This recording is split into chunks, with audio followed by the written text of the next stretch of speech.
Primeiramente, boa tarde a todos e todas. Eu me chamo Karen Sailer, eu sou bolsista da linha 5 do INCC e eu gostaria de agradecer em nome do INCT de Ciência Cidadã e em nome da instituição executora do INCC, que é o IBICT, o Instituto Brasileiro de Informação em Ciência e Tecnologia, a presença de todos aqui nessa transmissão.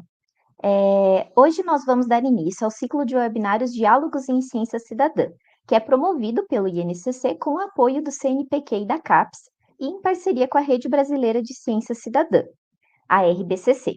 Essa edição de estreia ela tem como tema os desafios da ciência cidadã no Brasil. E nessa ocasião serão apresentados então e discutidos também os grandes eixos de pesquisa e ação do INCC, o qual tem como foco o desenvolvimento, a inovação e a disseminação de conceitos, práticas, metodologias e usos da ciência cidadã no país. As convidadas desse primeiro webinário eu vou apresentar agora para vocês e em seguida elas vão ter as falas dela.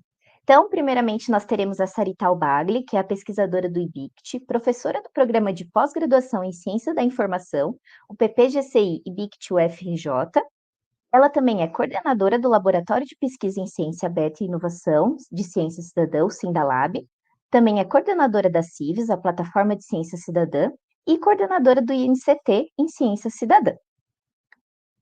Em seguida, nós teremos então a Blandina Felipe Viana, que é bióloga, agrônoma e doutora em ecologia. Ela também é professora titular na UFBA. Ela desenvolve e orienta pesquisas inter e transdisciplinares em ecologia aplicada, conservação da biodiversidade e ciência cidadã. Também é coordenadora da Rede Brasileira de Ciência Cidadã e coordenadora da linha 1 do INCT de Ciência Cidadã. Em seguida, então, nós teremos a Natália Pirani Guilard Lopes, que é bióloga e professora da UFABC. Além disso, ela é cofundadora e membro da Rede Brasileira de Ciência Cidadã, coordenadora do projeto de pesquisa Ciência Aberta e Cidadã nas Escolas, que é da FAPESP e do CNPq. Também é vice-coordenadora do INCC. Desculpa, só um momento. Aqui. Ela também é vice-coordenadora do INCT de Ciência Cidadã. E por último, nós teremos a Vanessa Jorge, que é coordenadora de Informação e Comunicação da Presidência da Fiocruz, coordenadora executiva do Observatório em Ciência, Tecnologia e Inovação em Saúde e do portal de periódicos Fiocruz. Também é pesquisadora do Sindalab e coordenadora da linha 3 do INCT de Ciência Cidadã. Após a fala das convidadas, nós vamos disponibilizar nos comentários do chat da transmissão o link do formulário para que possa ser feita a emissão do certificado de participação no evento. Então, dessa forma, quem tiver interesse nesse certificado deve preencher esse formulário até o final da transmissão. Nós pedimos também que vocês compartilhem nos comentários as suas dúvidas, as suas questões, que ao final as convidadas vão poder responder essas questões. Obrigada a todos pela atenção. Eu passo agora, então, a palavra para a pesquisadora Sarita. Bom, eu queria primeiro agradecer aqui a presença de todas e todos.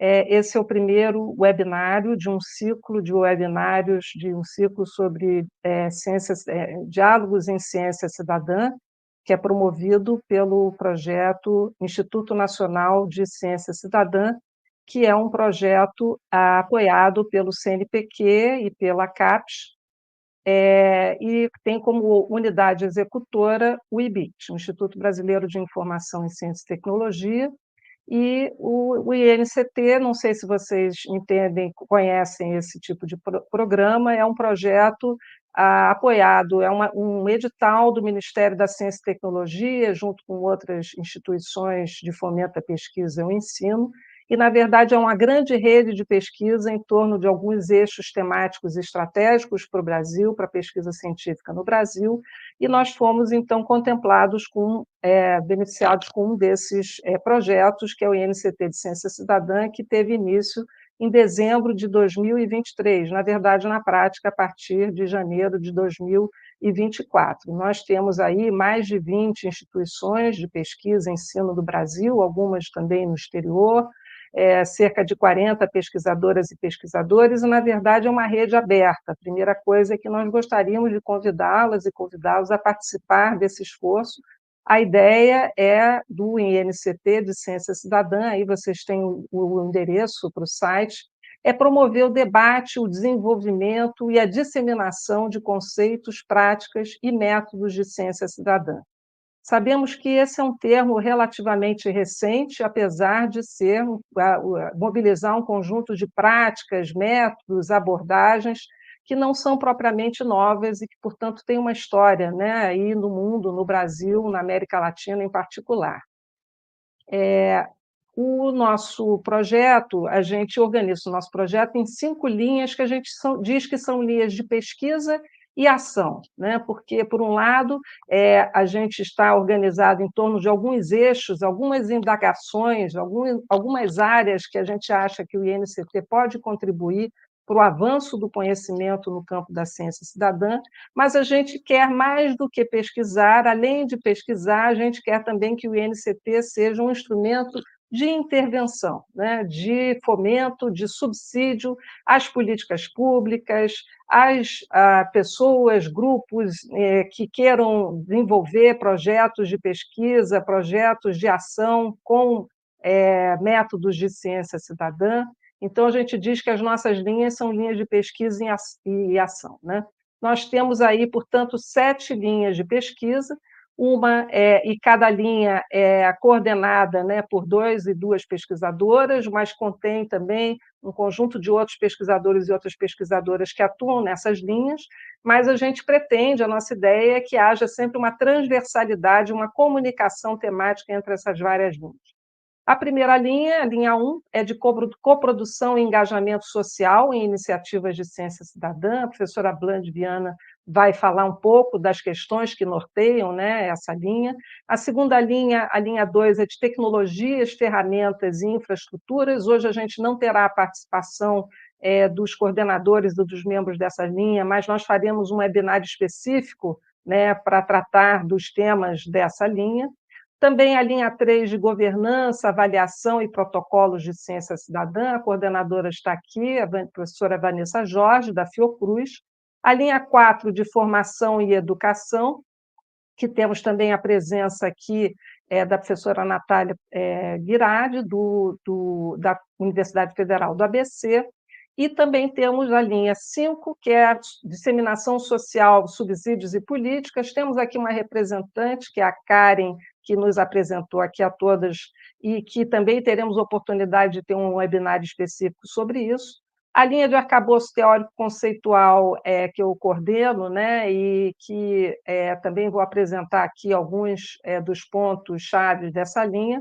E, finalmente, a linha de gestão, articulação e internacionalização, que é uma linha transversal a todo o INCT, onde a ideia é fazer uma articulação entre os próprios membros, as próprias comunidades dentro do INCC, mas também com cooperação nacional com outros agentes, outras instituições e também cooperação internacional, né? A gente já conta com algumas bolsistas de pós-doutorado e desenvolvimento tecnológico industrial, enfim, com bolsas da CAPES ou do CNPq, que a gente já aproveita para agradecer esse apoio. Bom, a gente pretende que do INCC, que tem uma duração de 5 anos, que a gente deixe que ele não se termine com o fim do projeto, né? Que a gente pretende que deixe um legado com as suas pesquisas, mas também de fortalecimento, de construção institucional do campo da ciência cidadã no Brasil. Por isso, nós estamos organicamente vinculados, associados, né, à Rede Brasileira de Ciência Cidadã, cujo temos vários membros, acho que todas nós somos membros, né, algumas fundadoras, outras do Conselho de Governança, como é o meu caso, enfim. Então, a Rede Brasileira é onde a gente congrega a grande comunidade, né, de pessoas interessadas em ciência cidadã no Brasil. Então, a nossa ideia é que o INCC ajude a fortalecer a RBCC, né, que é o que vai permanecer ao fim dos nossos trabalhos, e também temos uma infraestrutura que é mobilizada pelo IBIT, que é a CIVES, que é uma plataforma de ciência cidadã, de código aberto, que também nós convidamos todos a visitar, a CIVES, onde a gente tem mais do que um diretório de pesquisas, recursos, enfim, a gente pretende que a CIVES seja um espaço de aprendizado, né, no campo de discussão, de debate no campo da ciência cidadã, e que, portanto, seja o depositário, o hospedeiro, né, dos materiais que a gente vem a produzir e que fique disponível para além da vida do projeto, de maneira aberta, em acesso aberto para todas e todos. Então, eu vou um pouco pontuar algumas das questões que têm a ver com essa discussão da construção conceitual da ciência cidadã. Primeira coisa que a gente gostaria de fortalecer, reforçar, é a ideia de que se trata de um conceito polissêmico, ou seja, é um campo aberto de significados e significações, de práticas, de métodos, de motivações e dos atores que mobilizam esse termo. E também é um termo situado, no sentido de que pode haver entendimentos, métodos, enfim, de acordo com os contextos, né, de quem a mobiliza, com que propósitos.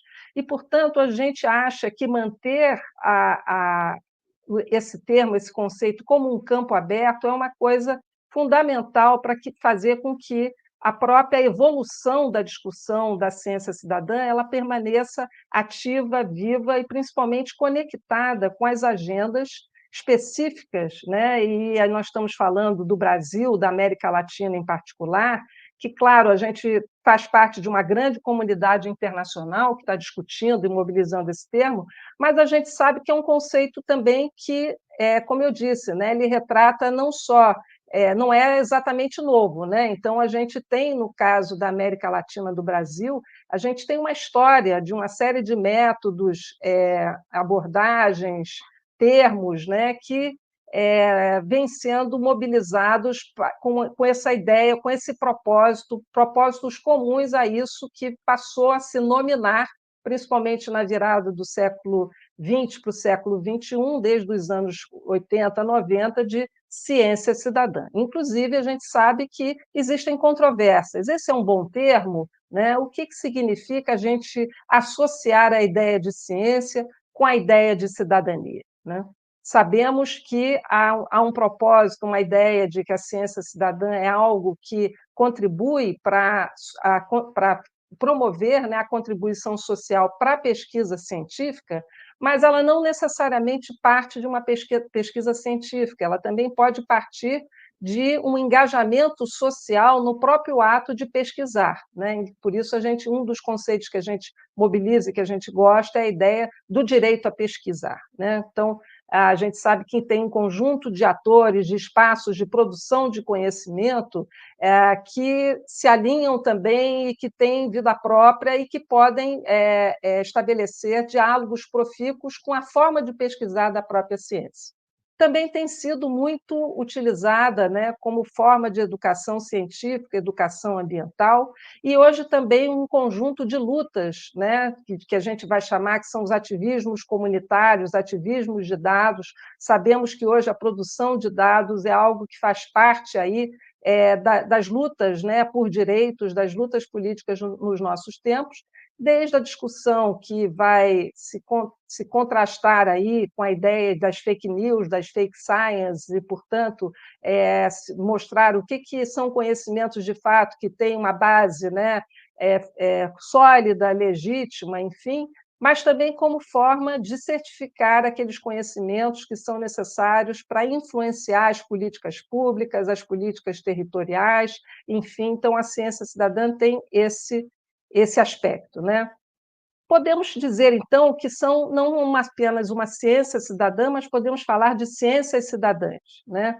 A própria ciência, a gente pode pensar que existem vários tipos de ciências, né? Que existe uma pluralidade de perspectivas, de formas de ser, de formas de viver, que também contribuem para diferentes formas de conhecer e diferentes formas de ciência, né? Então, existem alguns paradigmas mais dominantes de ciência, mas existem paradigmas menos visibilizados, mais emergentes. Já se fala de uma ciência indígena, já se fala de uma ciência periférica, enfim. Então, existe todo esse debate que faz parte também da discussão sobre ciência cidadã.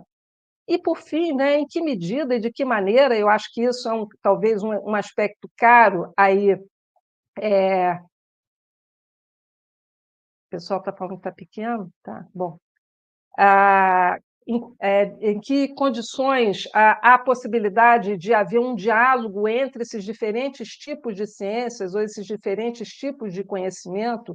Isso também é um desafio metodológico que talvez, eu estava dizendo, o pessoal da linha 1, né, que trata da questão dos desafios dos métodos de coprodução, enfim. Então, esse diálogo de saberes, né, com toda a sua diversidade, é um dos desafios que a gente colocaria para pensar a própria prática da ciência cidadã, né? Então, a gente acha que a ciência cidadã é um termo, portanto, como eu disse, polissêmico e situado, né? E é um campo de oportunidades, onde a gente é um campo de oportunidades para fazer articulação entre esses diferentes contextos, essas diferentes formas de produção de conhecimento, esse diálogo de saberes. E, apesar de haver, né, existe uma preocupação em, eventualmente, a gente ter princípios comuns, que esse é um aspecto importante, inclusive, da própria Rede Brasileira de Ciência Cidadã, mas isso não significa que a gente deva necessariamente ter uma única percepção, um único conceito, uma única visão de ciência cidadã, inclusive porque as próprias disciplinas formalmente constituídas, né, quando a gente fala de ciência cidadã, nas ciências humanas e sociais, nas ciências biológicas, enfim, as condições, os propósitos, os objetos, os métodos são muito diferentes, né? Então, a gente acha que uma perspectiva mais vinda das práticas, que a gente vai dizer, essa natureza bottom-up, flexível da ciência cidadã, ela é essencial para manter a inovação, a inovatividade que o conceito de ciência cidadã traz. Então, a gente acha que os princípios não devem ser necessariamente critérios para enquadramento do que seja ou não seja ciência cidadã, mas muito mais como pontos de partida e debate para aqueles que estão interessados em mobilizar seus métodos e suas abordagens. Tá? Um dos pontos também cruciais é em que condições, e isso a gente vê, se pratica, né, a ciência cidadã, principalmente porque pensamos que são atores que estão dialogando entre si em condições, em situações, eventualmente até hierárquicas muito diferentes e eventualmente muito desiguais, né? Então, um dos aspectos que isso também é muito caro, principalmente da linha 2 do nosso INCC, né, é em que medida a gente precisa conversar, fazer com que a ciência cidadã converse também com os parâmetros e as questões da própria ciência aberta, né? Com infraestruturas abertas, salvaguardas e protocolos adequados, né, à integridade, à ética, à justa partilha de benefícios, tem toda a discussão da soberania de dados e, principalmente, as formas de governança, né, dos dados produzidos, dos conhecimentos produzidos pela ciência cidadã. Então, muitas vezes, quando a gente está lidando principalmente, né, com grupos em situação de vulnerabilidade social ou grupos afetados por situações também, como são o caso das emergências climáticas, quando a gente está falando de comunidades e povos tradicionais, essa questão da governança dos projetos e dos dados produzidos pela ciência cidadã é crucial, né? Então, quem é que conta, né? Quando a gente está pensando em certificar, em validar quem são esses produtores de conhecimento, quem é convidado a falar, quem é escutado e de que maneira essa escuta é feita. Esses grupos não querem ser só apenas objeto de pesquisa, nem objeto de consulta, mas querem ser protagonistas desse diálogo entre saberes, né? Eu vou começar a concluir, né, para não tomar tempo das minhas colegas, mas eu acho que hoje nós temos aí um desafio importante. Então, aqui eu estou colocando aqui as pautas, as lutas que eu já mencionei, né? Então, a boa parte, né, de práticas da ciência cidadã estão associadas a lutas anticoloniais, antirracistas, antimachistas, lutas por direitos, por justiças de vários tipos, socioambiental, de dados, cognitiva, climática, essa ideia do direito a pesquisar. Aqui eu já estou aqui divulgando as nossas redes sociais, Mas um desafio importante, para concluir, é que o INCC tem uma preocupação, né, em que a gente leve os temas, as abordagens, os métodos da ciência cidadã para as instituições de ensino, pesquisa e fomento à pesquisa institucionalizadas, mas com todo o cuidado de que essa institucionalização também não seja um engessamento para as práticas da ciência cidadã e ela continue como um campo aberto. Antes de passar a apresentação, eu gostaria de manifestar a minha alegria de estar participando aqui, né, desse... Acho que eu estou conseguindo ver agora.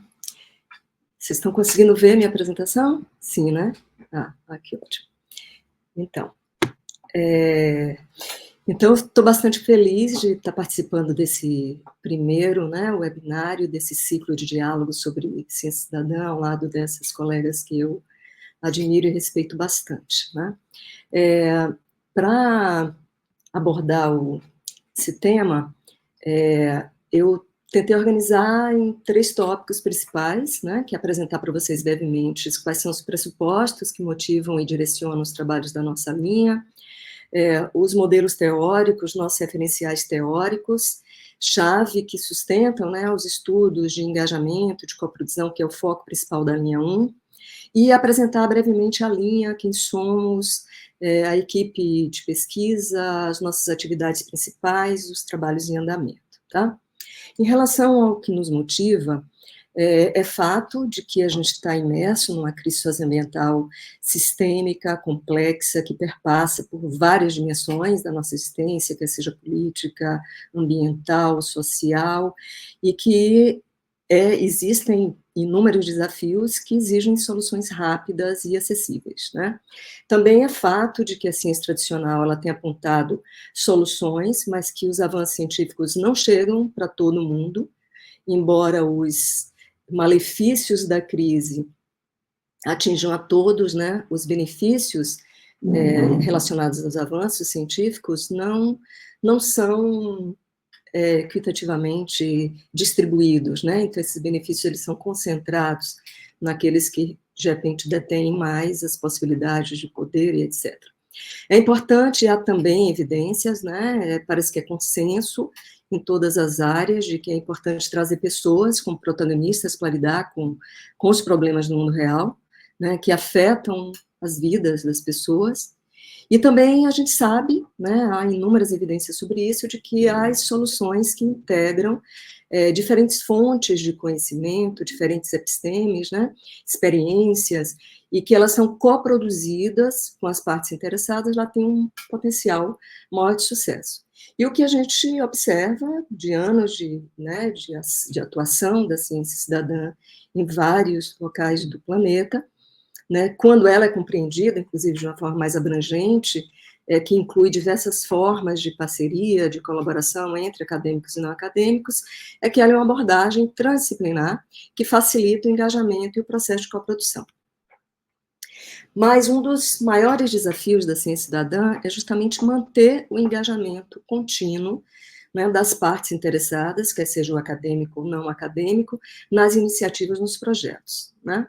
Engajamento, ele é entendido de formas diferentes a depender da disciplina, né?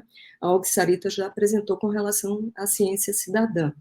Então, o termo, quando a gente se refere a engajamento, a gente pode estar falando de coisas diferentes a partir de onde a gente vai estar falando, vai estar explicando o que é esse engajamento. Por isso é necessário esclarecer o significado de engajamento usando abordagens teórico-aplicadas.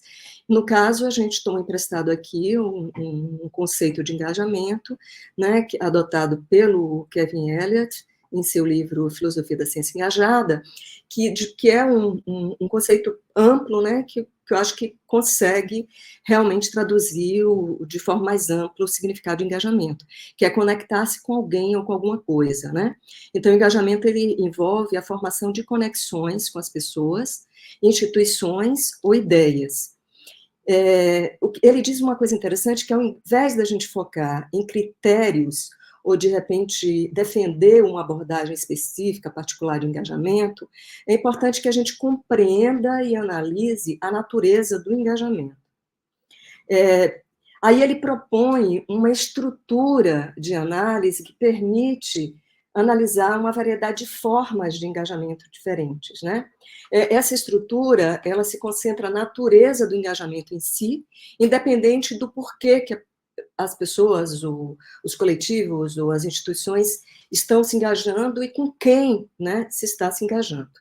Então, a proposta do Eliot não é indicar quais abordagens têm mais valor, né? Fazer um juízo de valor sobre uma ou outra abordagem, o que é melhor, essa forma de engajamento é melhor do que a outra, mas como as diferentes abordagens, elas podem contribuir, né? E pode para os diferentes contextos, né? Ela pode cumprir papéis importantes nos diferentes contextos, para diferentes públicos, para diferentes objetivos, as diferentes atividades que estão ali envolvidas nesse processo de engajamento. Então, ele considera que uma estrutura que consegue capturar tanto as semelhanças quanto diferenças entre as diferentes formas de engajamento, isso facilita a tomada de decisão sobre quais abordagens são mais adequadas para uma situação específica, tá? Para o tipo de iniciativa que eu estou desenvolvendo, o tipo de projeto de ciência cidadã, de ciência engajada que eu pretendo, né, desenvolver. Para alcançar justamente os objetivos daquela iniciativa, daquele projeto, né? E para aquele tipo de colaboração específica, o tipo de público, para o desenvolvimento das atividades específicas que vai depender da forma, do tipo de engajamento, né, que está sendo colocado. Então, ele considera que o engajamento ele pode ser classificado de acordo com duas dimensões principais. Uma é a interação social e a outra é a integração epistêmica. E essas conexões, esse engajamento, elas são classificadas de acordo com essas dimensões que são ordenadas em dois eixos. Então, a gente tem um eixo horizontal, esse eixo X aí, que é da interação social. E essa interação social é caracterizada por dois construtos, que é a intensidade, está relacionada à frequência, à duração, à complexidade das interações sociais, e o grau, que reflete o nível, reciprocidade, benefício mútuo nas interações entre os acadêmicos e não acadêmicos, né? Então, a gente podia dizer que uma forma de interação social mais alta seria aquela onde as interações são mais longas, são mais frequentes, onde há um fluxo de informação bidirecional, onde o maior controle, né, um controle conjunto na tomada de decisão, ou seja, na escolha da abordagem, do tema, da questão, do projeto. No outro eixo, o eixo vertical, o eixo Y, a gente teria aí a integração epistêmica, né, que vai desde a disciplina até a transdisciplinaridade. Então, nesse eixo, seriam elementos, né, de diferentes epistemes, ou seja, teorias, conceitos, métodos, experiências combinadas, né? Então, por exemplo, na pesquisa interdisciplinar, essa combinação ocorre por meio de interações entre domínios, né, acadêmicos, entre disciplinas. Já na pesquisa transdisciplinar, a integração é um pouco mais profunda, porque além dessa integração de disciplinas, temos também a integração de outras epistemes não acadêmicas, né, de outros saberes.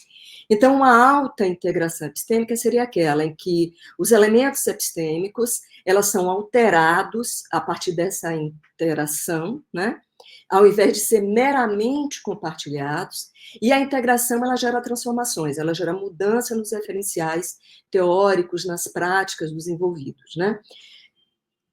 Então, na interseção desses dois eixos, formam-se zonas, né, quadrantes, que ajudam justamente a identificar essas diferentes formas de engajamento. Isso não se esgota, tá? É uma forma, por exemplo, essas dimensões, inclusive, elas podem ser estudadas e trabalhadas separadamente, né? Mas, a partir dessa interseção, é interessante que a gente consegue visualizar diferentes formas de engajamento, né? Então, cada zona, ou seja, cada quadrante, ele representa uma combinação específica de eixos, né? Dessa interseção entre integração epistêmica e interação social, refletindo diferentes formas de engajamento.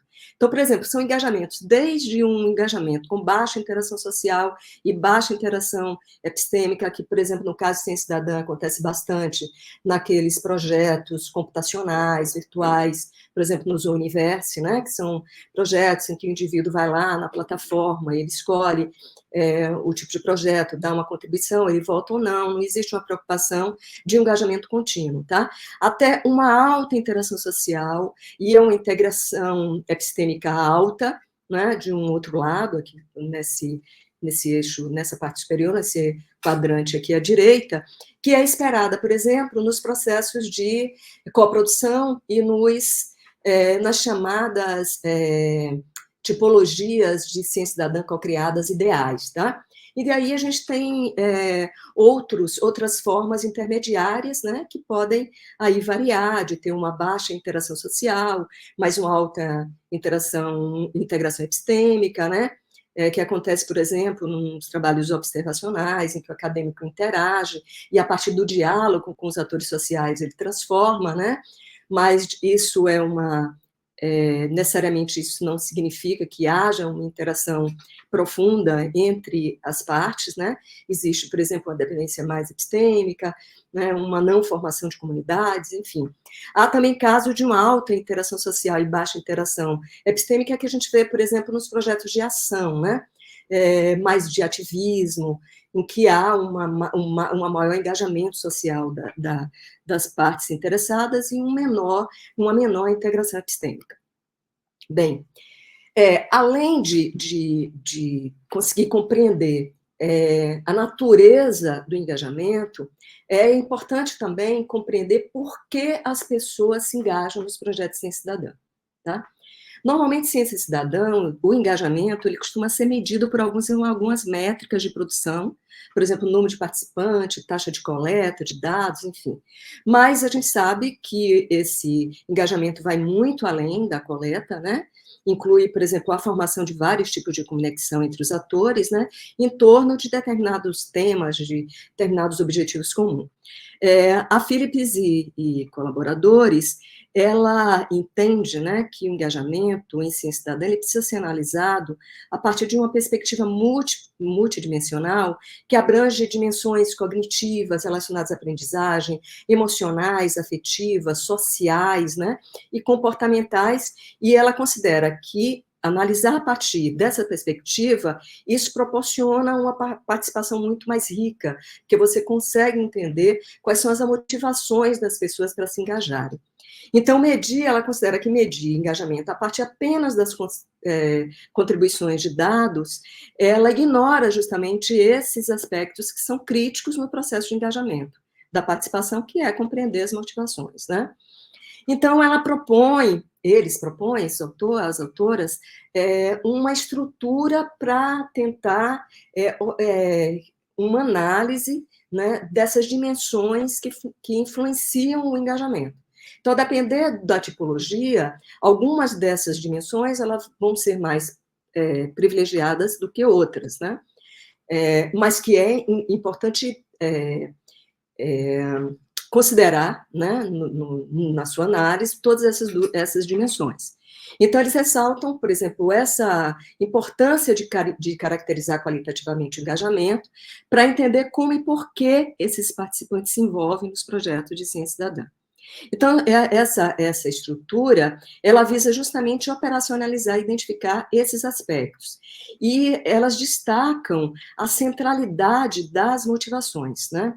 Então, as motivações, elas estariam no centro dessa estrutura. Então, por exemplo, em projetos co-criados, observa-se que os participantes, eles se engajam mais por motivações extrínsecas, né? Eu quero salvar o mundo, quero salvar a humanidade, etc, etc. Já nos projetos colaborativos e co-criados, normalmente são motivações intrínsecas. Bem, da mesma forma que o engajamento, a coprodução também ela pode ser entendida de diversas formas, né? Aqui a gente está se referindo à coprodução transdisciplinar, que é justamente a relação entre acadêmicos e não acadêmicos, né? Então, a gente entende a partir de uma uma análise de uma série de propostas de conceitos, de que a coprodução transdisciplinar é uma produção colaborativa de pesquisa e prática, que abrange diversas formas de interação entre acadêmicos e não acadêmicos, onde há intercâmbio de saberes para a produção de novos saberes, né? Não só, também ações, mudanças sociais de forma colaborativa. A coprodução, ela não existe um modelo ideal, único de coprodução, tá? Ela pode abranger uma série de objetivos específicos, de terminologias, né? E cada uma tem o seu potencial. O que é importante compreender é o que funciona e o que não funciona nos diferentes contextos. Daí, o Nostrum e colaboradores, ele propõe alguns princípios para garantir uma coprodução de qualidade, né? Então, considero importante que você situe o processo em um contexto, né, um local, uma questão de pesquisa, que reconheça a multiplicidade de formas de conhecer e de fazer, né? Que ela seja orientada por objetivos claros e que promova uma interatividade, né? Uma aprendizagem contínua e interações frequentes, né? Para aprofundar laços. Eu vou passar rapidamente aqui, porque o meu tempo já está acabando. Então, diante desse contexto, o desafio teórico-metodológico da nossa linha é justamente favorecer a coprodução e o engajamento dos atores sociais diversos, acadêmicos e não acadêmicos, que possuem diferentes bases epistemológicas e perspectivas em iniciativas de ciência cidadã, com diferentes tipologias no Brasil e na América Latina. Nós temos uma equipe multidisciplinar, não vou ter tempo de falar de todas as pessoas, mas são pessoas que atuam em diferentes áreas do conhecimento, em diferentes instituições e organizações, tá? Nós, para enfrentar esse desafio, nós desenvolvemos 4 atividades principais, né, que são estudos exploratórios, inicialmente criar espaços de diálogos entre os atores envolvidos, né, realizar uma série de estudos exploratórios, pesquisa e documentação, sistematização, desenvolver estudos de avaliação e estratégias de engajamento com a produção de ciência cidadã e algumas análises. Mas eu gostaria de destacar uma meta que a gente tem aqui, que é desenvolver uma estrutura geral e diretrizes básicas para promover o engajamento e a coprodução de ciência cidadã. Atualmente, a gente tem 2 pesquisas relacionadas em andamento, então, dois dos nossos bolsistas. Um está focado em compreender a natureza do engajamento, tá? E da coprodução, e o outro de compreender por que as pessoas se engajam nos projetos de coprodução. Então, eu peço desculpa de ter tomado um pouquinho mais de tempo, agradecer pela oportunidade, os nossos contatos estão aí, e a gente espera ter um tempinho para a gente poder se aprofundar e conversar um pouco mais. Então, gostaria de, primeiramente, agradecer, né, ao INCC por estar organizando esse webinário, né? Então, para quem não me conhece, eu sou a Natália, sou vice-coordenadora do INCC, docente lá na UFABC e faço parte da Rede Brasileira de Ciência Cidadã, que é parceira do INCC aqui no ciclo de webinários, né? E vou falar um pouquinho sobre a linha 4, que é a linha que eu estou mais à frente dentro do INCC, e dos desafios dessa linha dentro dessa perspectiva que tanto a Sarita quanto a Bland colocaram, né, relacionadas aí à ciência cidadã do Brasil. Então, deixa eu só iniciar aqui a apresentação, pronto. Então, a linha 4, ela, além de mim, a gente tem como coordenadores a professora Nígima Rumenos, da Unesp de Botucatu, e o professor Rodrigo Reis, da Universidade Federal do Paraná. E a gente tem alguns bolsistas nessa linha, então tem uma equipe bastante grande que faz parte da linha 4, que eu vou pedir para quem tiver interesse em conhecer os membros, entre no site do INCC, né, e veja quem são os membros das diferentes linhas, né, mas de bolsistas a gente tem a Isabela, a Joselaine, a Larissa e o Eduardo. Muito bem, a linha 4 tem como objetivo formar, né, diferentes atores sociais para o trabalho com projetos de ciência cidadã que sejam aderentes aos princípios orientadores do campo e às particularidades inerentes à diversidade de contextos socioeconômicos e ambientais brasileiros, e só por aí já é possível identificar a complexidade que é trabalhar a formação e educação em ciência cidadã, levando em consideração, né, que o conceito, né, o termo ciência cidadã, como a Sarita mencionou, né, e a Bland, é um conceito polissêmico, né, e situado. Então, isso já é o primeiro, né, desafio para nós da linha 4. Então, para quem, né, que a gente vai propor formação em ciência cidadã, quem seriam as pessoas interessadas, quem podem ser nossos parceiros nesses processos formativos, né? Então, quando a gente pensa formação, não é só uma formação que vem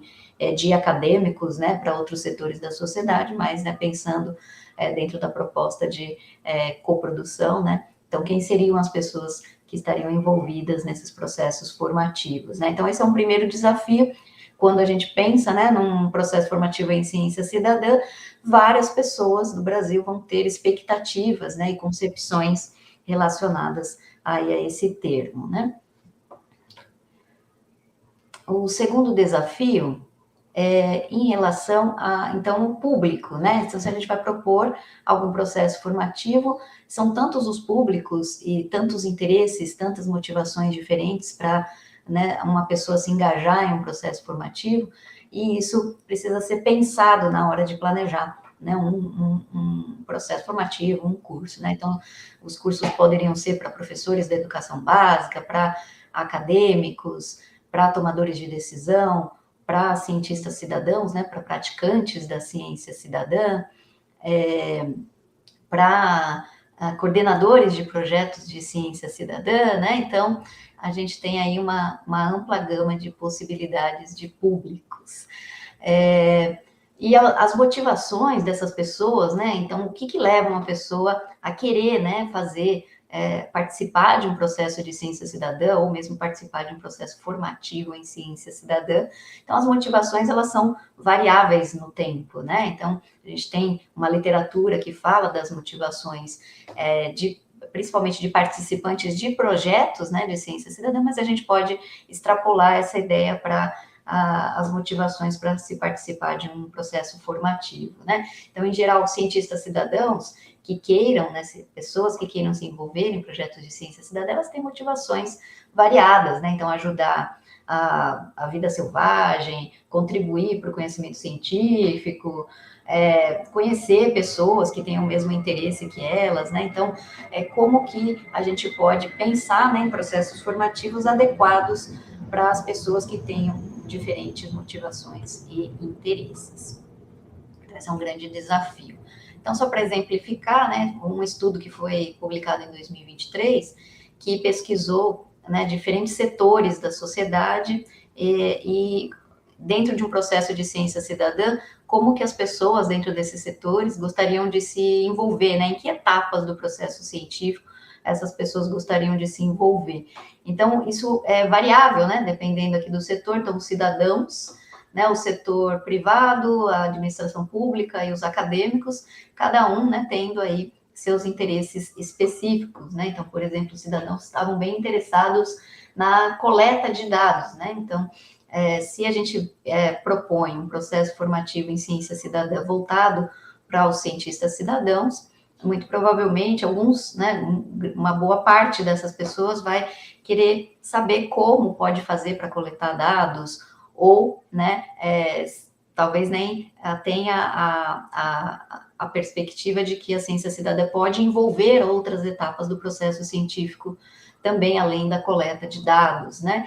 Já a administração pública talvez tenha interesse em interpretar resultados de ciência cidadã para a elaboração de relatórios, né? Então, dependendo do setor, né, para o qual o processo formativo é direcionado, a gente pode pensar em estratégias e em ênfases, né, para esses processos.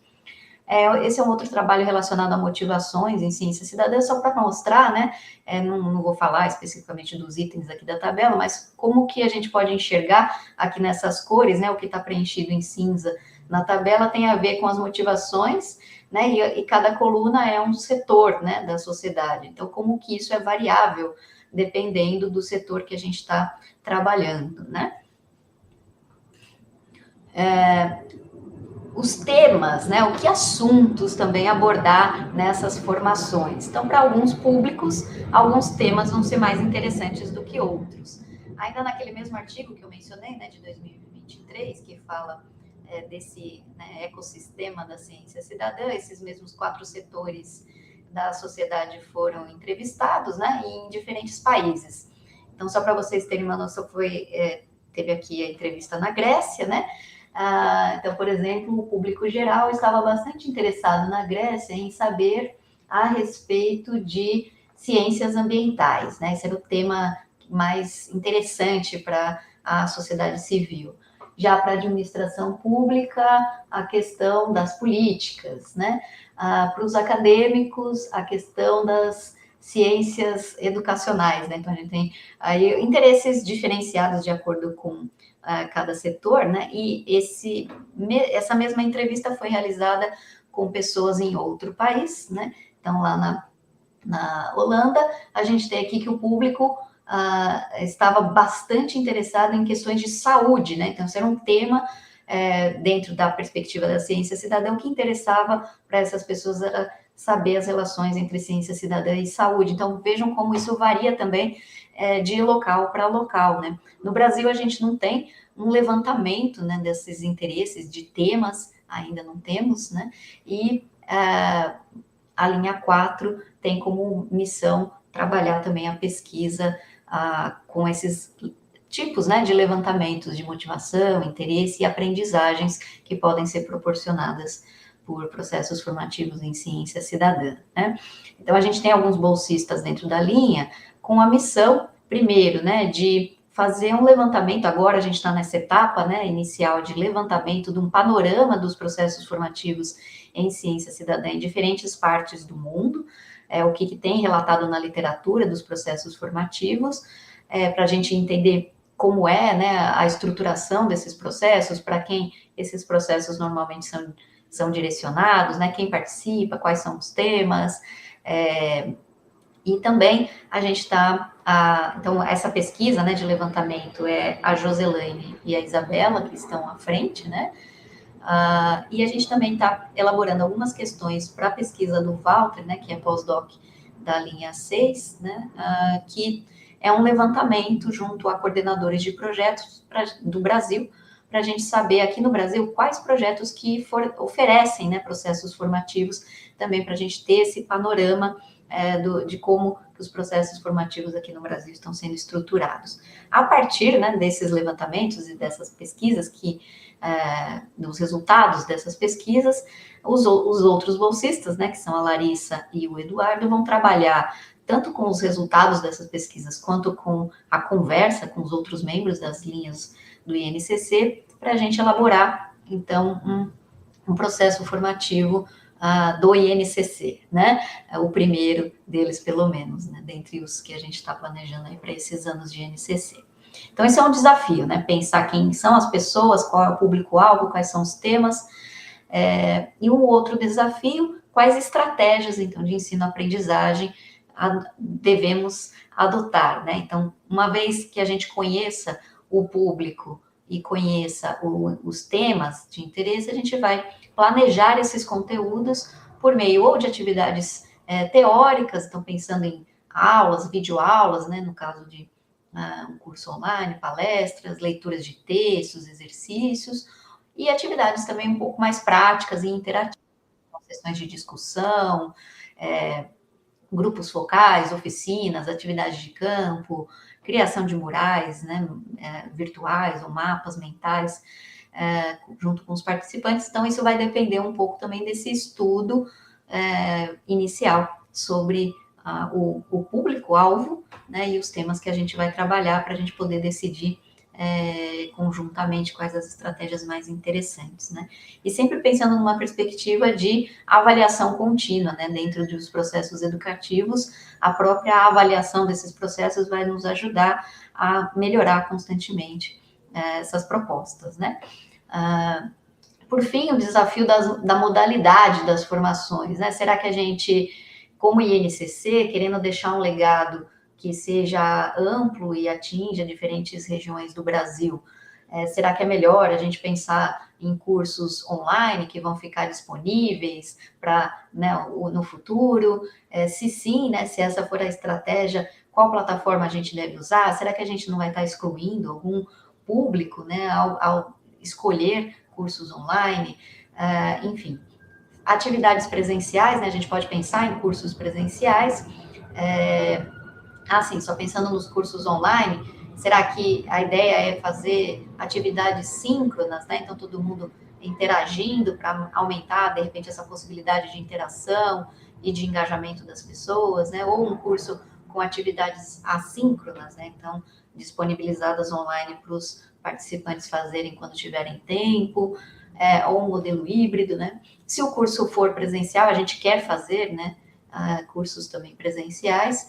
Como mobilizar, então, a equipe de formadores para estarem, né, presentes nesses lugares, então, estrategicamente, como que o INCC pode organizar isso, e depois que a gente chegar ao fim do INCC, como pensar em formas de continuidade, né, dessas estratégias a longo prazo. Então, esse é um desafio também da linha 4.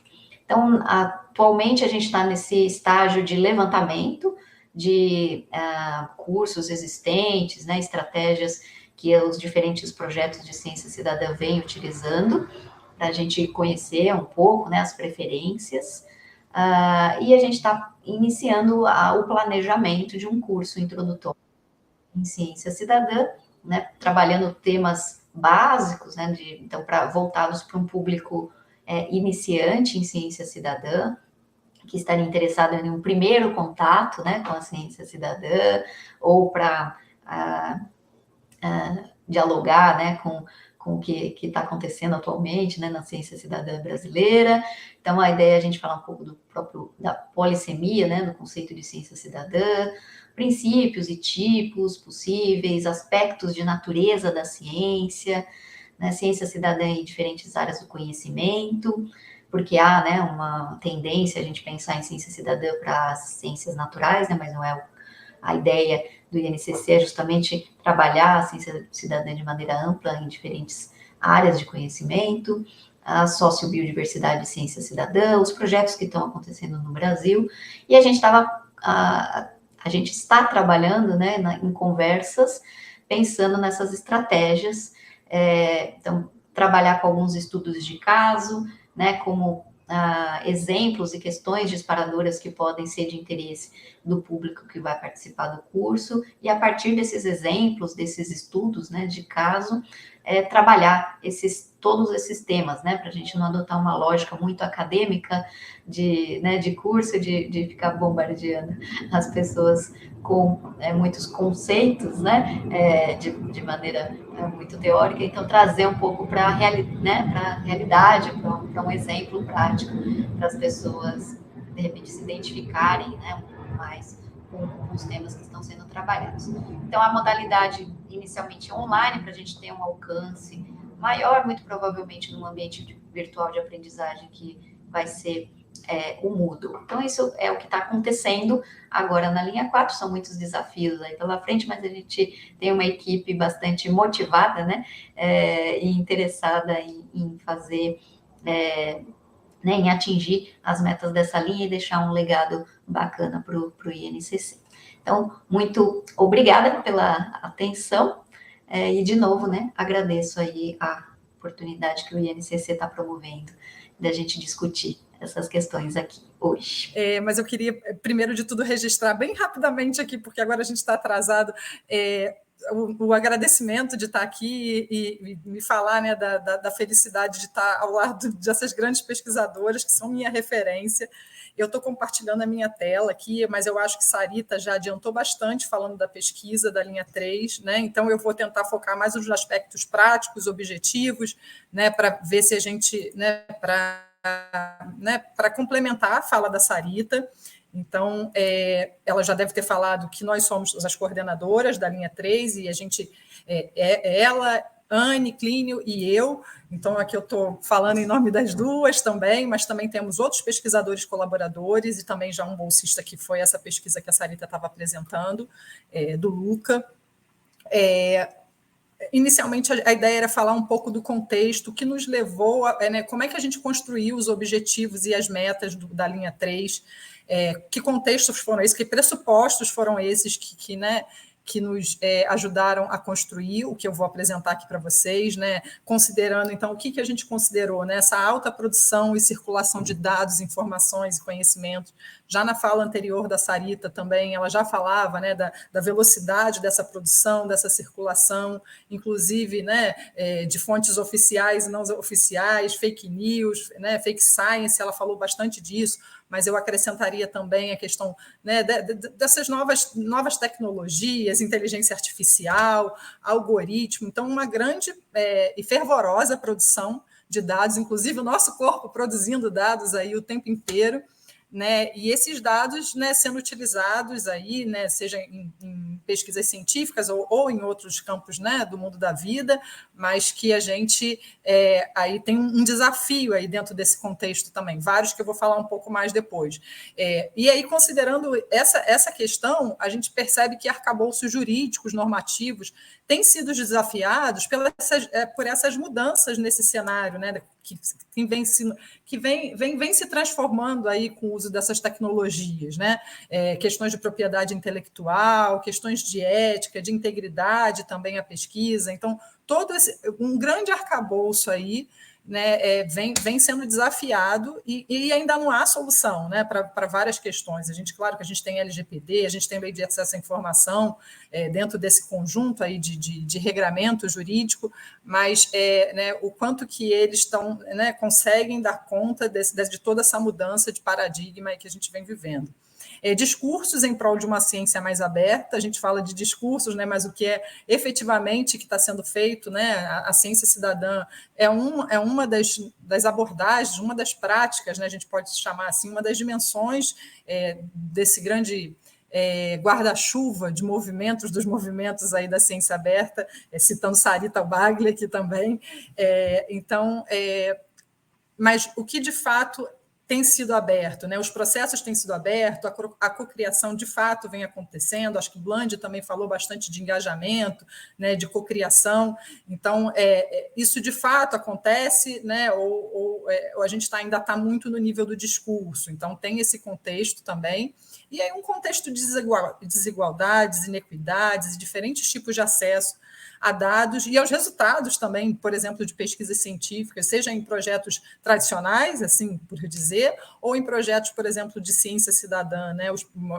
Ou aqueles que envolvem pacientes, por exemplo, eu sempre vou falar pelo campo da saúde, né? Porque da onde eu venho, da onde eu atuo, né? Pesquisas que envolvem pacientes, por exemplo, o quanto que esses pacientes, de fato, recebem, né, benefícios, partilham dos benefícios desses resultados em que, né, eles são acionados, em que eles participam, muitas vezes doando partes do próprio corpo, muitas vezes doando seus dados, né, para determinados processos, e no campo da saúde, né, corpo, amostras, né, e todas essas questões, como é que isso vem acontecendo? Então, considerando isso, os desafios que a gente tem tentado, né, ser organizado para abordar na linha 3 envolvem aspectos de governança, entender, né, que tipos de mecanismos, estruturas e formatos de governança de projetos de ciência cidadã vêm sendo adotados atualmente, né, são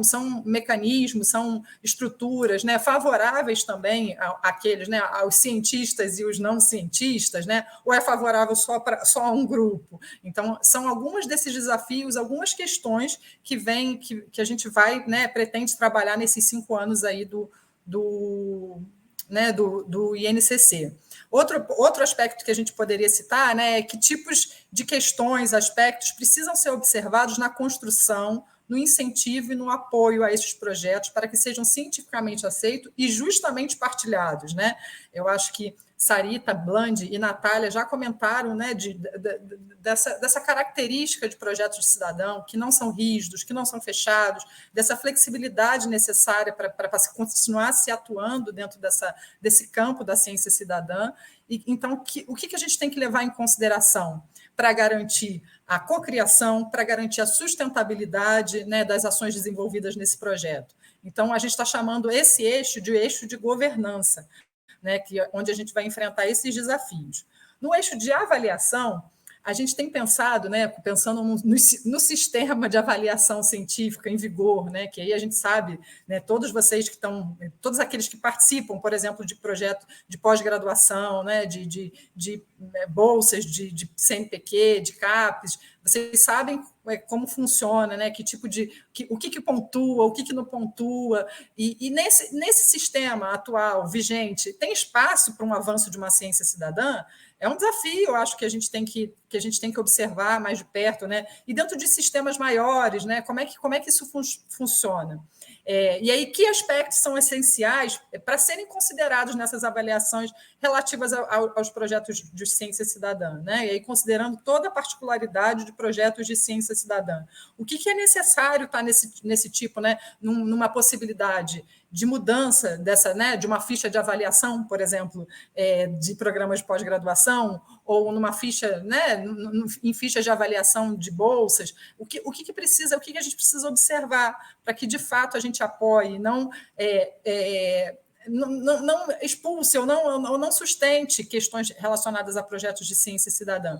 E aí, né, também pensando nessa questão, a gente pensa que tipo de indicadores, né? São indicadores quantitativos, né?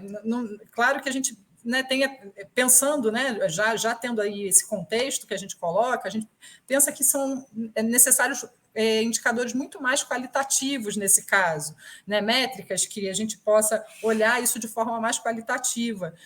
Então, dentro do eixo de avaliação, são esses os desafios que a gente pretende abordar aqui na linha 3. E na linha, né, no eixo protocolos e normas, que eu acho que também Sarita já falou bastante, a gente tem toda uma preocupação, né, de entender que tipo de protocolos, né, que tipo de normas a gente já tem, né, que já está funcionando aí, mas que tipos de protocolos ou normas que sejam flexíveis suficientes para salvaguardar, né, essas especificidades do projeto de ciência cidadã e também, né, as relações que não necessariamente são simétricas. A gente falou de desigualdades, inequidades, né, nesse contexto, não são simétricas entre esses autores, para que a gente avance em protocolos, né, que possam, de fato, ajudar dentro desses projetos, né, o que precisa, de fato, ser orientado, o que seria um produto, de fato, útil dentro de projetos de ciência cidadã.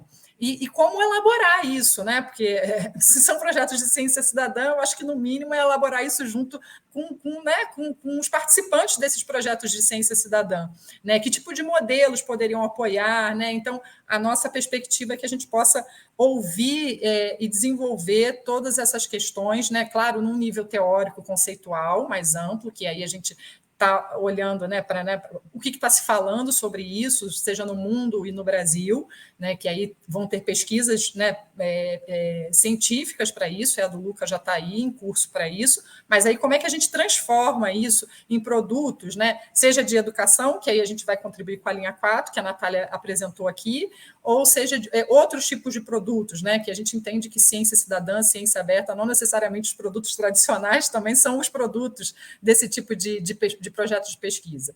Então, a linha 3 ela vai atuar nessas questões, né, que eu já falei, de protocolos, normas, sistemas, critérios de avaliação, para que vocês possam conhecer, então, onde estamos atuando. E o que a gente pretende mapear, né, dentro desse conjunto aí, desse arcabouço normativo, de metodologias, projetos?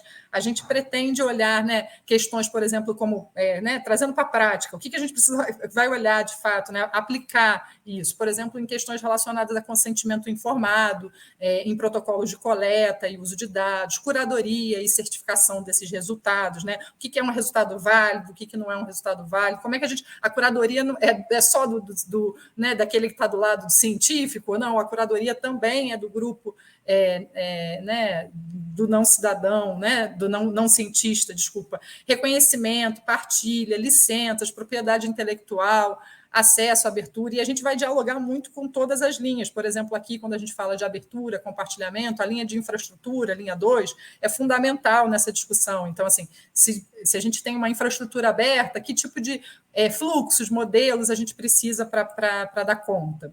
E aqui apresentar, então, nossas metas, eu vou falar bem rapidamente aqui, que meu tempo também já está acabando, que é identificar e analisar esses distintos formatos de governança, sistemas, fluxos decisórios, no desenho e execução dos projetos de ciência cidadã, considerando toda essa diversidade, mapear e categorizar os tipos de protocolos, de coleta, curadoria, também de projetos não só no Brasil, mas também no exterior, para trazer essa experiência, né, e para a gente avaliar qual é a experiência que queremos também daqui, né, o que eles têm de comum, levantar e analisar estratégias, né, formatos, protocolos, infraestruturas de registro, preservação desses dados que são gerados, acesso, recuperação, né, metadados. Então, a linha 3 vai se envolver em todo essa temática.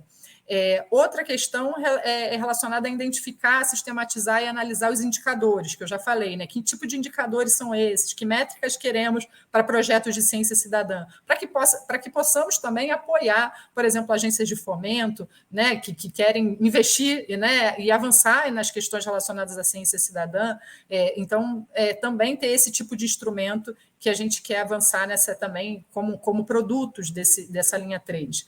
Desenvolver conteúdos, né, que é o que a gente vai fazer em colaboração com a linha que a Natália apresentou, e propor modelos fluxos, arcabouços, que a gente vai fazer também em diálogo com a linha 2, que é a linha de infraestrutura.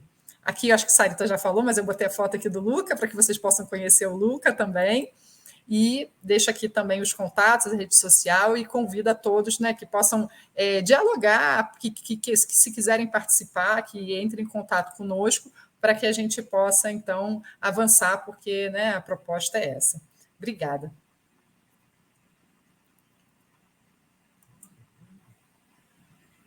Bom, pessoal, a ideia era que vocês trouxessem algumas questões. Estou pedindo ajuda ao pessoal aqui do nosso apoio. Eu já vi que existe uma pergunta aqui, se existe alguma região do país que será foco das ações do INCC, ou atividades serão todas em nível nacional. Que mais? A educação ambiental não formal e unidade de conservação do Gaspar abre uma nova perspectiva na formação do cidadão como uma mente voltada para a ciência cidadã, e que as unidades de conservação formam um laboratório vivo para a ciência cidadã, temos muitos laboratórios. Eu vou só rapidamente dizer que o INCC tem uma abrangência nacional e internacional, por um lado, né? Então a gente já temos pessoas de outros países participando, e a nossa ideia é estimular a cooperação internacional, porque eu acho que a gente tem a aprender e tem a ensinar, então a gente acredita nessa troca de conhecimentos. E também a gente não está em todos os estados do Brasil, mas a gente tem uma distribuição, pelo menos em todas as regiões, e a nossa ideia é estar mais presente. Então, como eu disse no início, a ideia é que o INCC não é um espaço fechado, é um espaço aberto. A gente quer convidar as pessoas a se envolverem, né, a trabalharem, a contribuírem nas suas diferentes linhas. Eu vou sugerir, enquanto não aparece nenhuma outra, se é que eu deixei de ver alguma pergunta, que a gente talvez faça aqui, então, uma rodada entre nós de comentários que vocês queiram fazer, ou, enfim, né, se não tiver mais de uns 5 minutos ou menos, enfim, se querem fazer algum comentário, alguma coisa que ficou de fora, ou que, ao ouvir umas das outras, quisessem comentar. Vou chamar a Blandy, então, para começar. Enquanto isso, pessoal, se vocês quiserem ainda colocar alguma questão, algum comentário no chat, fiquem à vontade. Blandy, se quer fazer algum comentário, só que você tem que abrir seu microfone. Acabei de abrir. Bem, o comentário não deu tempo de falar de apresentar a nossa equipe, né, de apresentar o co-coordenador da linha, né, que é o Alan, e é uma satisfação muito grande, tem uma química muito grande entre a gente. A gente trabalha num formato bem horizontal, então a equipe, a gente buscou uma equidade de gênero e de atuações em diferentes áreas, então eu queria ressaltar isso, de que é uma equipe, né, que vai trazer diferentes pontos de vista sobre o tema, então bastante rica. Então eu não tive tempo de apresentar, então eu gostaria de destacar, né, essa equipe. Uma outra questão que eu acho que passou também, que eu não pude apresentar, foi em relação à coprodução, né? Em que a gente coloca uma questão importante do que a gente pretende desenvolver, que acho que Sarita também tinha colocado, que não é única exclusivamente para a questão da coprodução, mas para a ciência engajada, para a ciência participativa, para a ciência transdisciplinar, colaborativa, que é um dos principais desafios que a gente tem também, que não é um desafio teórico, metodológico, mas é um desafio importante, que é garantir um apoio logístico e administrativo das instituições de pesquisa, né, e dos órgãos de gestão pública, de fomento, para a realização dessas atividades, né. Então, a gente coloca que nesse processo de engajamento, que é tão importante, né, que a gente tentou colocar os modelos teóricos que a gente apresenta, é que numa forma de engajamento ideal, é fundamental esse fluxo bidirecional, que é uma construção de confiança entre as partes, isso leva tempo, né? E as relações de longo prazo, então, principalmente quem vai atuar em projetos de ciência cidadã, que são presenciais, então é fundamental, né, que seja garantida, né, esse apoio.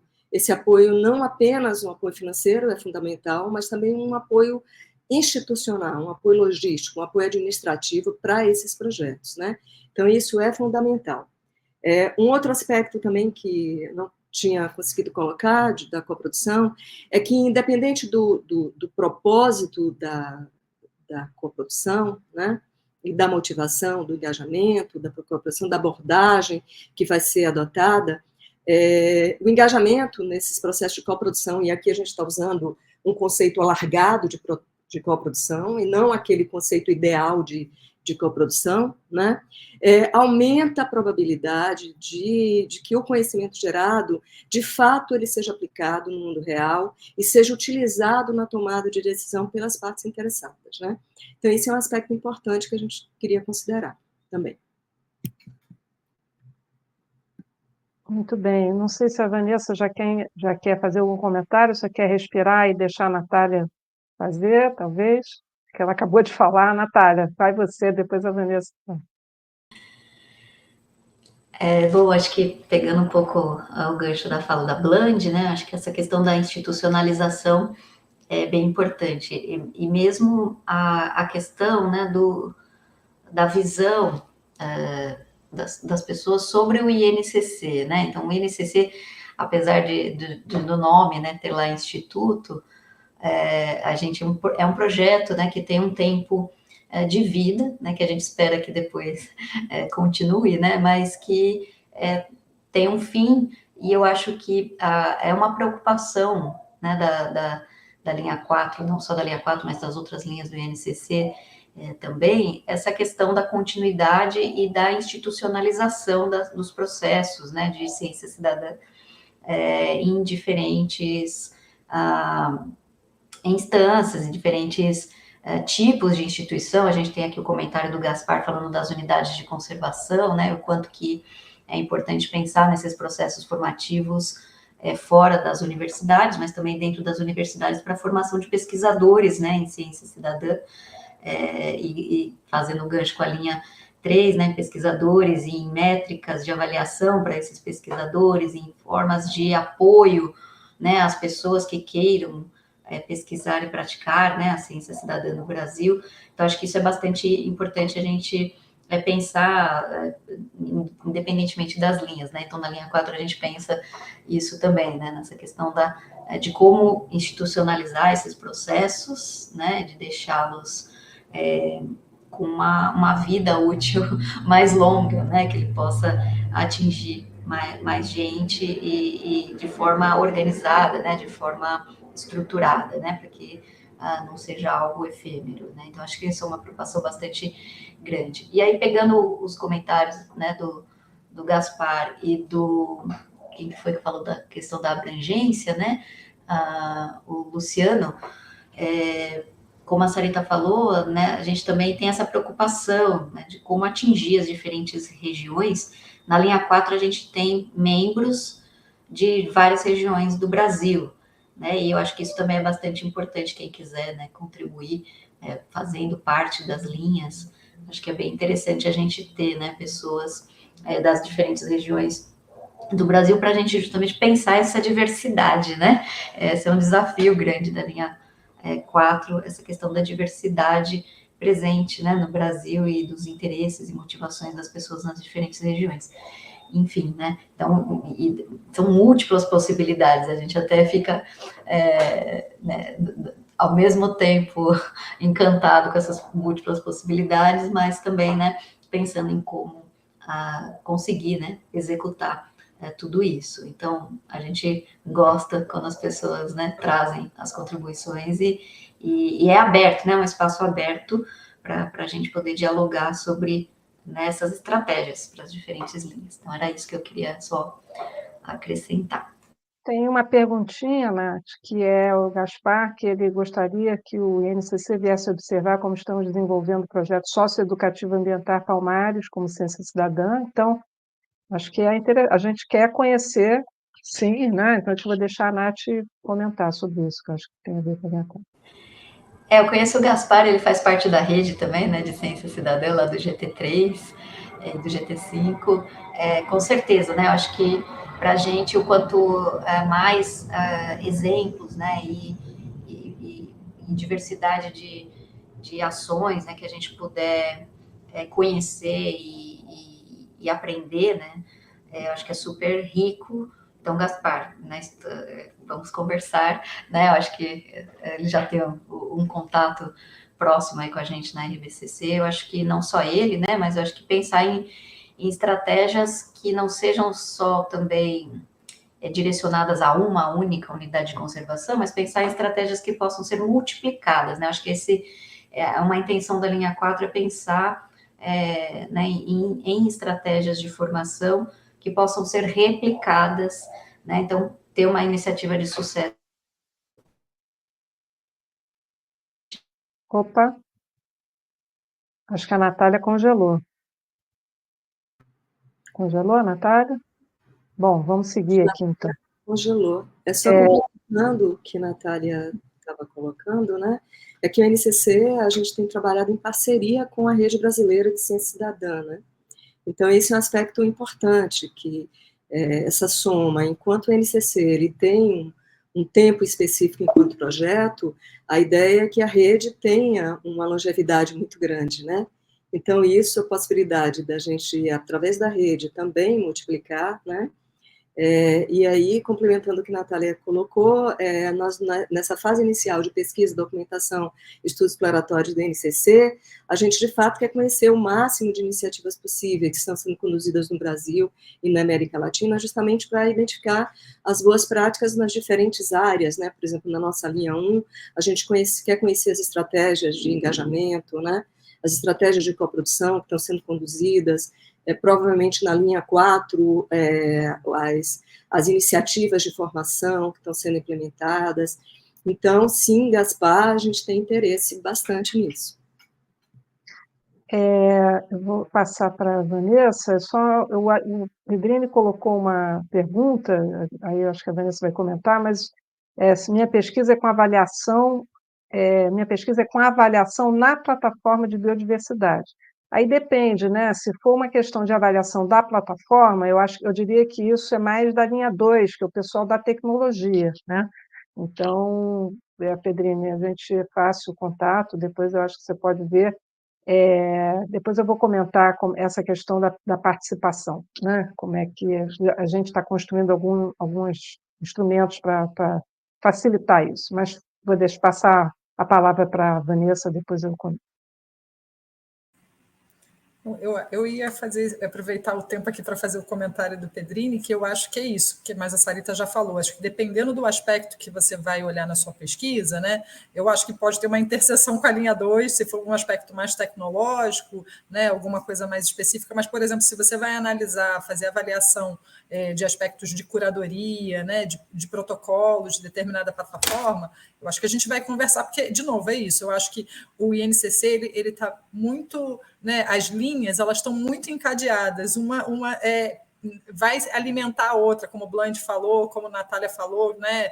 Uma vai ter material para construir, por exemplo, cursos, processos formativos, e a gente daqui também, a gente entende que a gente vai ter muito material para, por exemplo, recursos educacionais abertos, para fortalecer todo o processo de formação, mas né, e a ideia é que a gente faça isso, claro, né, com base nas boas práticas também, seguindo um pouco, para você ver como é que a gente está muito, né, muito ligado, que tem uma transversalidade em todos os nossos temas, que a gente vai construir isso, né, a partir, né, de literatura, claro, mas olhando para essas boas práticas, né, nacionais, internacionais, e tentar, mas sem desconsiderar, que eu acho que eu queria ressaltar, assim, por final de um comentário final, existe uma preocupação muito grande de não engessamento, porque a gente está com uma linha de protocolos, de normas, né, que parece ser uma linha um pouco mais dura, né, uma linha de avaliação, governança, me parece que é uma linha mais dura inicialmente, mas que todos nós, né, Sarita, da linha, e a Sarita pode comentar que a Sarita defende bastante isso, é que a gente não pode se perder dentro desse engessamento que muitas vezes acontece, e a gente perde aí o que é mais bonito, o que é mais criativo, né? o que nos torna uma ciência cidadã, de fato, que é a relação.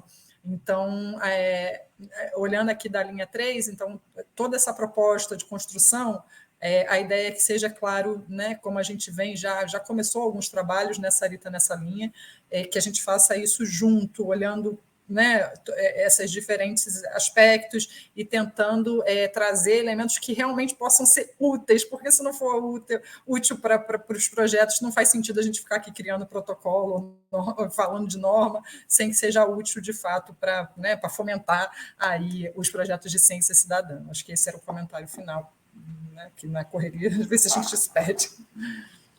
Queria complementar que, inclusive, a gente fez, já nem me lembro, em 2022, 23, Vanessa, para a parceria do Governo Aberto, né, que tinha a linha lá de ciência aberta, a gente fez todo um trabalho que apresentamos e durante o evento da RBCC, do segundo encontro, se eu não me engano, e fizemos oficinas, foi muito interessante. Depois levamos esse material para algumas agências de fomento, algumas pessoas das agências de fomento, pelo menos, que foi exatamente esse trabalho de pensar critérios, né, de avaliação, mas de avaliação também no sentido pedagógico, né, o que projetos de ciência cidadã deveriam se preocupar em termos desses protocolos, sem ser como eu disse, um checklist, ou seja, para você ser um projeto de ciência cidadã, você precisa cumprir isso tudo. Não é assim, né? Eu acho que tudo varia de acordo com cada contexto, mas alguns alertas, alguns pontos de atenção, principalmente quando a gente está falando de ética,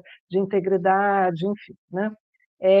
Eu acho que também tem um ponto importante aí, que a gente tem procurado dar uma transversalidade nas coisas que a gente faz, cada linha tem um programa de trabalho, tem pessoas mais focadas e tal, mas a gente tem vários aspectos transversais. Então, por exemplo, todo esse eixo da formação, da capacitação, é algo que vai mobilizar todas as linhas. Então, acho que a Natália mencionou que nossa ideia é fazer webinários, cursos de vários tipos, voltados para diferentes públicos, e aí mobilizando os vários temas que estão sendo pesquisados pelas linhas, né? Então, trazer isso para uma forma não só de divulgar, mas também de formar aqueles que querem um instrumental para aplicação, né, nos seus projetos de ciência cidadã, e também para quem está na agência de fomento entender melhor o que é isso, como é que pode utilizar isso nas suas formas de distribuição de recursos, né, no final das contas.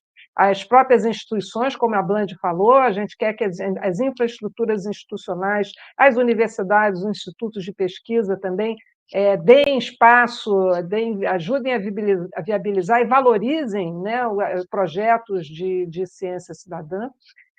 Eu não mencionei, mas a Natália mencionou que nós temos aí o trabalho que está sendo desenvolvido pelo Walter L. Couto no seu projeto de pós-doutorado, que é justamente uma enquete, uma survey, que também está passando por o temário de todas as linhas, né, sobre o que se entende, quais são os conceitos, quais são as práticas, quais são os métodos, etc., de ciência cidadã.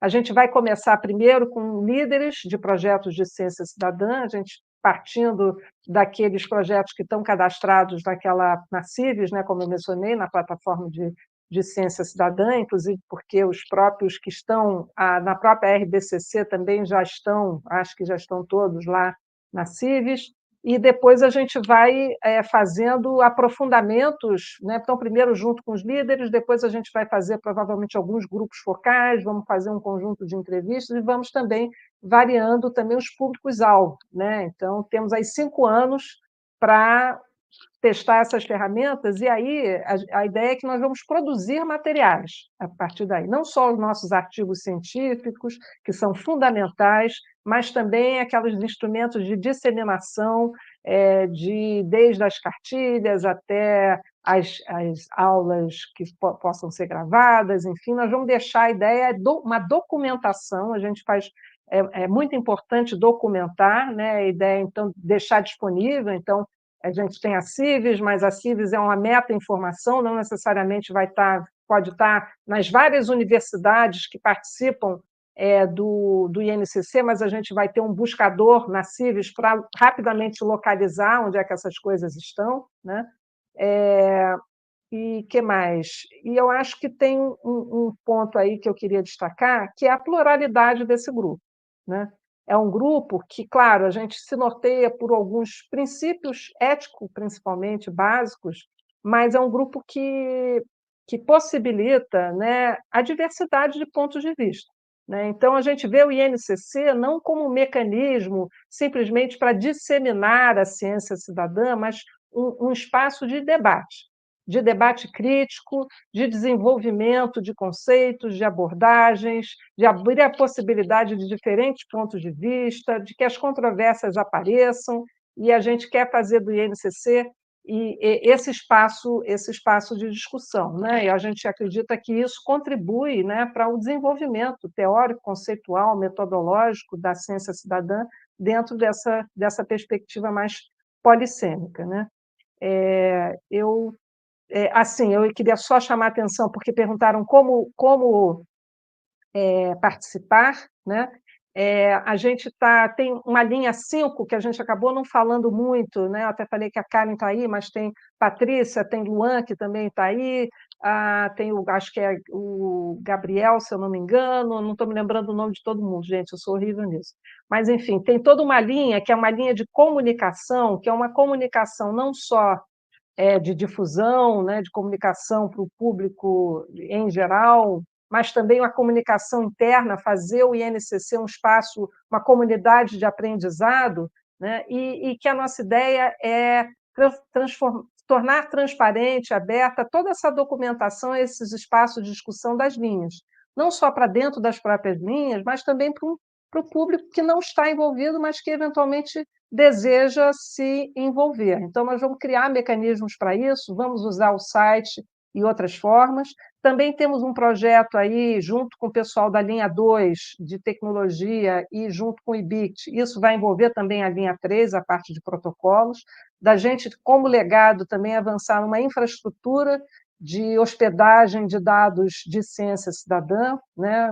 E aí, claro, não é o IBICT sozinho, o IBICT já participa de várias redes e cooperações importantes com instituições aí de peso que estão preocupadas em criar essa infraestrutura para a ciência aberta e agora para a ciência cidadã também, né? Acho que temos muito mais. A nossa ideia, não posso prometer que a gente vai ter um por mês, um webinar por mês, mas a nossa intenção, em princípio, é tentar dar essa periodicidade. Já existe um segundo webinar a caminho, como eu mencionei, que é esse da legislação, enfim, e a gente, agora, cada linha vai começar a propor, a organizar seus próprios temas, vamos tentar fazer com que a gente tenha um fluxo permanente, que esses webinários aconteçam, né? Não sei se alguém quer falar mais alguma coisa. Do contrário, Eu agradeço em nome de todas, de todos do INCC, inclusive, que não estão aqui nessa tela, mas estão participando com a gente, né? Foram mencionados vários, mas somos muitos e muitas. E nos vemos aí numa próxima oportunidade. Nós vamos... peço desculpas também por essa confusão do site, não sei exatamente o que houve, mas nós vamos ter esse webinar em dois... no canal, né, do IBICT e no canal do próprio INCC. Ele estará depositado nesses dois espaços. Tá bom? E, cara, aberto a link para botar em qualquer outro, quem quiser também divulgar. Quanto mais, melhor. Nós somos pela descentralização. Gente, boa tarde para vocês e quase bom fim de semana, meio de semana, né? Daqui a pouco quintou. Aliás, quintou, né? Hoje é quarta ainda. Tá bom. Um abração, gente.